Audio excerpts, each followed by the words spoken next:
waktu akan membahas mengenai kebijakan, kekurangan dan juga kelebihan yang terdapat pada masa pemerintahan B.J. Habibie.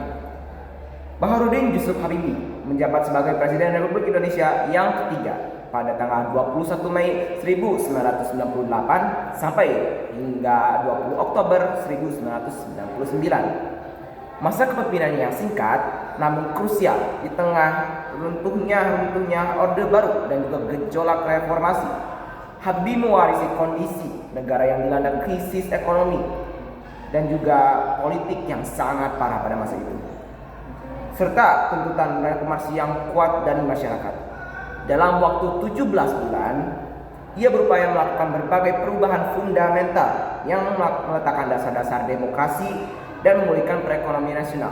Berikut beberapa kebijakan-kebijakan yang terdapat pada masa pemerintahan B.J. Habibie.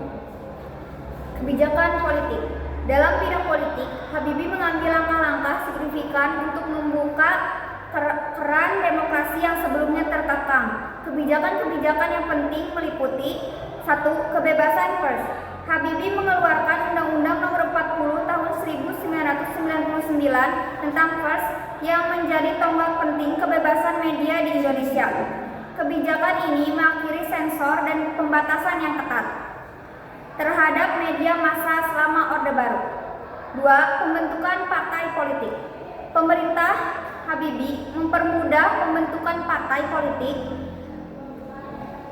memungkinkan partisipasi masyarakat yang lebih luas dalam sistem politik.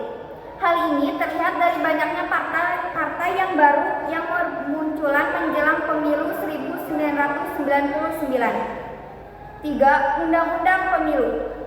Habibie membentuk undang-undang yang mengatur kebebasan masyarakat dalam melaksanakan pemilihan umum yang diatur dalam Undang-Undang Nomor 2 Tahun 1999 tentang partai politik, Undang-Undang Nomor 3 Tahun 1999 tentang pemilihan umum, dan Undang-Undang Nomor 4 Tahun 1999 tentang susunan kedudukan MPR, DPR, dan DPRD. Ini merupakan langkah awal menuju pemilu yang lebih demokrasi dan transparan. Pembatas masa jabatan presiden.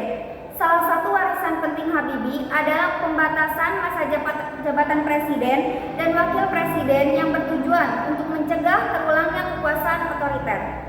Penyelesaian masalah Timur. Habibie mengambil keputusan kontroversial untuk menawarkan referendum kepada rakyat Timur mengenai status mereka. Keputusan ini berujung pada lepasnya Timur dari Indonesia setelah hasil referendum menunjukkan mayoritas memilih merdeka. Yang kedua, kebijakan ekonomi. Di sektor ekonomi, fokus utama Habibie adalah memulihkan perekonomian Indonesia. Dari krisis moneter 1998, kebijakan-kebijakan ekonomi yang diambil antara lain: yang pertama, rekapitalisasi perbankan. Melalui pembentukan Badan Penyihatan Perbankan Nasional dan Unit Pengelolaan Aset Negara, Habibie berupaya menyehatkan kembali sektor perbankan yang terpuruk. Ini dilakukan dengan merekapitalisasi bank-bank yang bermasalah dan mengelola aset-asetnya. Yang kedua, kerjasama dengan IMF. Pemerintah Habibie menjalin kerjasama dengan Dana Moneter Internasional untuk mendapatkan bantuan finansial dan saran dalam proses pemulihan ekonomi. Kebijakan ini dimodifikasi dengan mempertimbangkan kondisi domestik Indonesia. Yang ketiga, penurunan inflasi. Berbagai kebijakan diarahkan untuk menurunkan tingkat inflasi yang sangat tinggi pasca krisis. Yang keempat, undang-undang anti monopoli dan perlindungan konsumen. Habibie mengesahkan Undang-Undang Nomor 5 Tahun 1999 tentang larangan praktek monopoli dan persaingan usaha tidak sehat, serta Undang-Undang Nomor 8 Tahun 1999 tentang perlindungan konsumen. Kebijakan ini bertujuan untuk menciptakan iklim usaha yang lebih adil dan melindungi hak konsumen. Yang terakhir, privatisasi BUMN. Beberapa badan usaha milik negara diprivatisasi untuk meningkatkan efisiensi dan mendapatkan dana segar bagi negara. Keberhasilan. Meskipun masa jabatannya singkat, pemerintahan B.J. Habibie mencatat beberapa keberhasilan penting dalam meletakkan dasar-dasar reformasi dan memulihkan kondisi negara. Transisi demokrasi. Habibie berhasil memimpin transisi dari rezim otoriter ke arah demokrasi dengan menyelenggarakan pemilu 1999 yang relatif bebas dan adil, serta membuka ruang kebebasan pers dan berpendapat. Pemulihan ekonomi. Meskipun belum sepenuhnya pulih, perekonomian Indonesia menunjukkan tanda-tanda perbaikan di bawah kepemimpinan Habibie. Nilai tukar rupiah menguat, inflasi terkendali, dan kepercayaan investor mulai kembali. Reformasi hukum. Habibie melakukan reformasi di bidang hukum, termasuk pembebasan tahanan politik dan narapidana politik, serta upaya penegakan hukum yang lebih transparan. Otonomi daerah. Lahirnya Undang-Undang Nomor 22 Tahun 1999 tentang Pemerintahan Daerah dan Undang-Undang Nomor 25 Tahun 1999 tentang perimbangan keuangan antara pemerintah pusat dan daerah menjadi landasan bagi pelaksanaan otonomi daerah yang lebih luas. Kebebasan pers. Kebebasan pers yang dijamin oleh Undang-Undang Nomor 40 Tahun 1999 menjadi salah satu warisan terpenting Habibie, menggunakan media untuk berfungsi sebagai pilar demokrasi. Kekurangan. Di samping keberhasilan, masa pemerintah B.J. Habibie juga tidak luput dari krisis dan kekurangan. Kasus Bank Bali, skandal Bank Bali yang melibatkan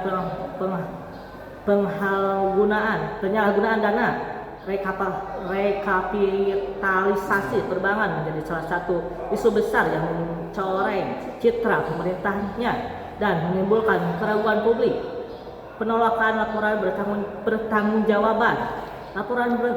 pertanggungjawaban Habibie ditolak oleh MPR pada sidang umum 1999 yang bertujuan pada keputusan Habibie untuk tidak mencalonkan diri kembali sebagai presiden. Penolakan ini disebabkan oleh isu Timur dan kasus Bank Bali. Kritik terhadap kebijakan ekonomi. Beberapa pihak mengkritik kebijakan ekonomi Habibie yang dianggap terlalu bergantung pada IMF dan belum sepenuhnya berhasil mengatasi akar masalah krisis ekonomi. Ada juga krisis bahwa pemerintahnya bermental dagang dan kurang fokus pada pembangunan industri yang kuat. Lambang dan penegak hukum. Meskipun ada upaya reformasi hukum, kritik muncul mengenai lambangnya, mengenai kasus-kasus korupsi dan pelanggaran HAM di masa lalu. Keterbatasan waktu. Masa jabatan yang sangat singkat, 17 bulan menjadi kendala utama bagi Habibie untuk melaksanakan program reformasi secara menyeluruh dan melibatkan hasil secara optimal. Baik, selanjutnya kesimpulan akan disampaikan oleh Aura dan selanjutnya kami izin undur diri dari kelompok 1. Terima kasih. Wassalamualaikum warahmatullahi wabarakatuh. Video dialihkan ke Aura. Jadi kesimpulannya adalah masa pemerintahan B.J. Habibie merupakan periode krusial dalam sejarah Indonesia yang penuh tantangan. Meskipun singkat, ia berhasil meletakkan dasar-dasar penting bagi transisi demokrasi dan pemulihan ekonomi. Kebijakan-kebijakan seperti kebebasan pers, pembentukan partai politik, dan rekapitalisasi perbankan menjadi fondasi bagi Indonesia yang lebih demokratis dan stabil. Namun, pemerintahannya juga menghadapi berbagai kritik, terutama ketika kasus Bank Bali dan penolakan laporan pertanggungjawabannya. Warisan B.J.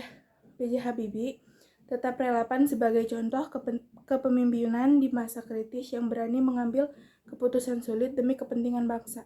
Terima kasih.